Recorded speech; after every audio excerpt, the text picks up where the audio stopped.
صباح او مساء الورد على حسب وصول الفيديو ليك. اهلا بيكم وحلقه جديده من قناه A to Z، برنامج لقطات ذهبيه من التاريخ الاسلامي. في عهد سيدنا ابو بكر الصديق امر بغزوه لحرب مع بني حنيفه، وكانوا متحصنين في قريتهم في حصنهم، والصحابه كانوا محاصرين الحصن بتاعهم بس مش عارفين يدخلوه من كتر تحصين بني حنيفه للحصن بتاعهم. قعدوا يفكروا يمين شمال، طب هنقتحم عليهم الحصن ازاي، طب هنقدر نخش ازاي، لحد لما واحد من اسود الصحابه قدر ان هو يقنعهم بفكره تكاد تكون او هي فعلا انتحاريه. قال لهم انتوا هتحطوني على المنغليق وهتحدفوني جوه الحصن. لكن كل الصحابه عرضوه وقالوا لا طبعا ده اسمه انتحار، انت كده بتندحر. بس الصحابه ما كانش عندهم فكره ان هو انتحار، ده استشهاد في سبيل الله. وبالفعل قعد على المنغليق وامرهم ان هم يطلقوه جوه الحصن، وبالفعل اطلقوه.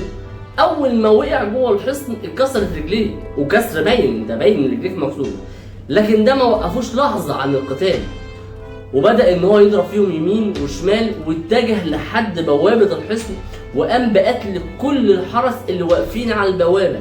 تخيلوا صحابي واقع من على منجنيق ورجليه مكسوره وبيحاربهم، وقتل كل الحراس اللي واقفين على الباب، وقدر على اخر لحظه ان هو يفتح باب الحصن المسلمين. وفي اللحظه دي اللي كانت جنود المسلمين واقفه على الباب، دخل كل جنود الحصن وبالفعل ابادوا كل الكفار واستسلم الحصن ليهم. وكان الفضل في النصر ده لله عز وجل وللصحابي ده اللي هو قام بعمليه انتحاريه وقدر ان هو يقتل فيها عدد كبير جدا من المشركين.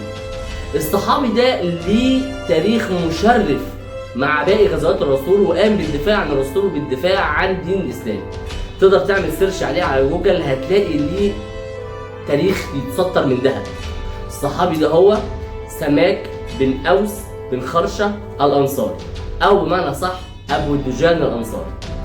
الراجل ده كان من عظماء الاسلام فعلا، من التاريخ الذهبي للمسلمين. وبس كده يا سيدي. وفي اخر حلقه لو الفيديو عجبكم انتوا عارفين هتعملوا ايه، ما تنسوش اللايك والشير والكومنت، ولو ما اشتركتوش في القناه انزلوا اشتركوا في القناه، ما تنسوش تشوفوا الحلقات اللي فاتت وتستنوا الحلقات الجايه. بصوا على المصادر. وبس كده يا سيدي.